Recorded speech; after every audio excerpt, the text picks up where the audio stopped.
हम सॉल्व कर रहे हैं विज्ञान भारती सेकेंड कक्षा 7 अभ्यास कार्य पुस्तिका इकाई 5 ऊष्मा एवं ताप।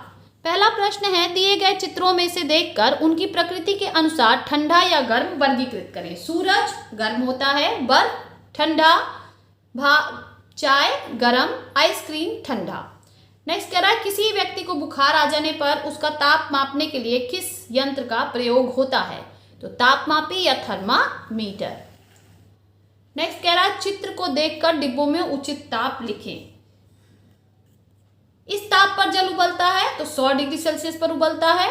यह स्वस्थ मनुष्य के शरीर का ताप है 37 डिग्री सेल्सियस। इस ताप पर पानी जमता है 0 डिग्री सेल्सियस। फिर कह रहा है सेल्सियस, ये आपका क्या है? Celsius thermometer.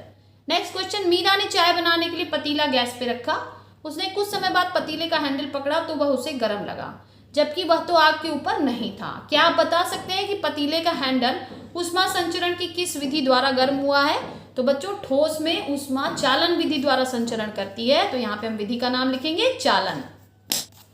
निम्नलिखित में ऊष्मा स्थानांतरण की कौन सी विधि ऊष्मा द्वारा संचरण हो रहा है?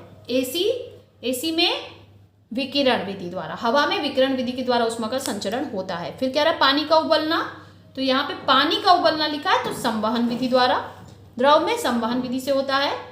आग के पास गर्माहट का अनुभव, तो ये भी विकिरण विधि हो जाएगी क्योंकि वायु में हो रहा है। कपड़ों को इस्त्री करना, तो ये चालन विधि द्वारा हो रहा है बच्चों। फिर सूरज की गर्मी पृथ्वी पर पहुंचना विकिरण विधि द्वारा। नेक्स्ट कह रहा है, रामू के यहाँ शादी में शरबत बनाने के लिए बर्फ की सिल्ली मंगाई गई। उसने देखा कि बर्फ की सिल्ली बोरे की परतों से लिपटी हुई थी। क्या आप बता सकते हैं कि ऐसा क्यों किया गया था?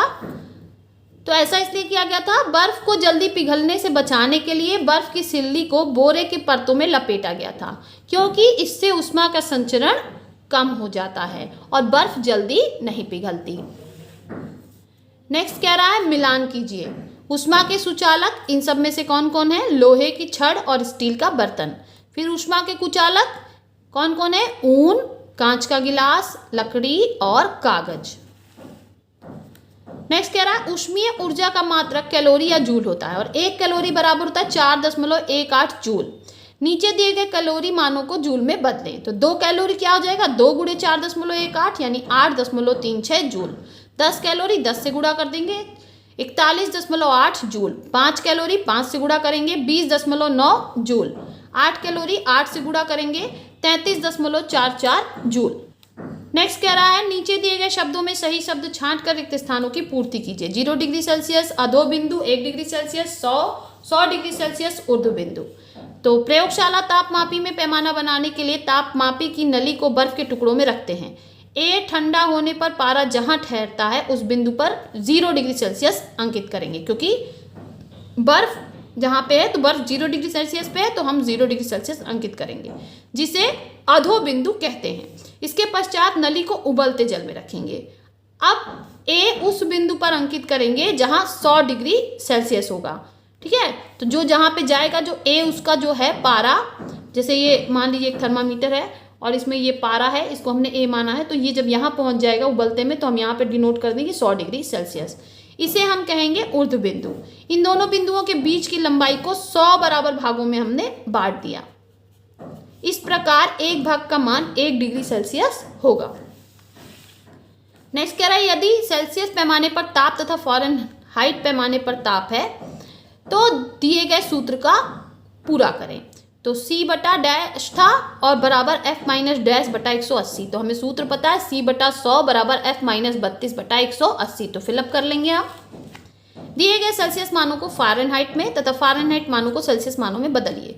20 डिग्री सेल्सियस बराबर हो जाएगा 68 डिग्री फ़ारेनहाइट। इसी सूत्र से हम इसको सॉल्व करके निकालेंगे बच्चों। 37 डिग्री सेल्सियस हो जाएगा 98.6 डिग्री फ़ारेनहाइट। फिर 70 डिग्री सेल्सियस हो जाएगा 158 डिग्री फ़ारेनहाइट। फिर 37 डिग्री सेल्सियस बराबर हो जाएगा 98.6 डिग्री फ़ारेनहाइट के।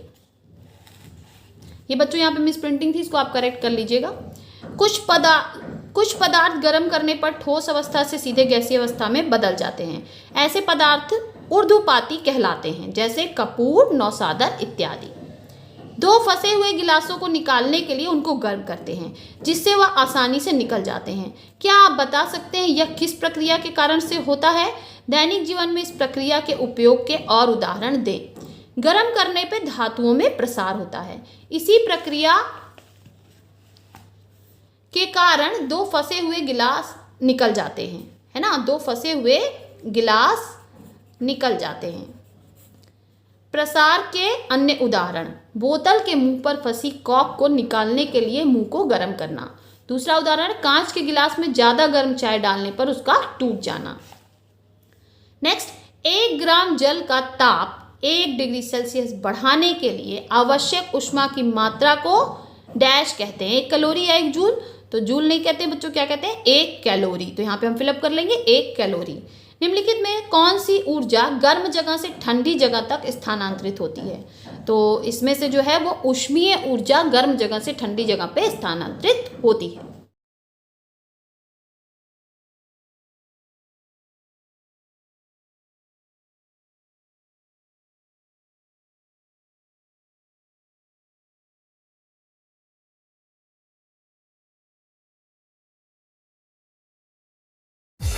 बाय बाय बच्चों, मिलते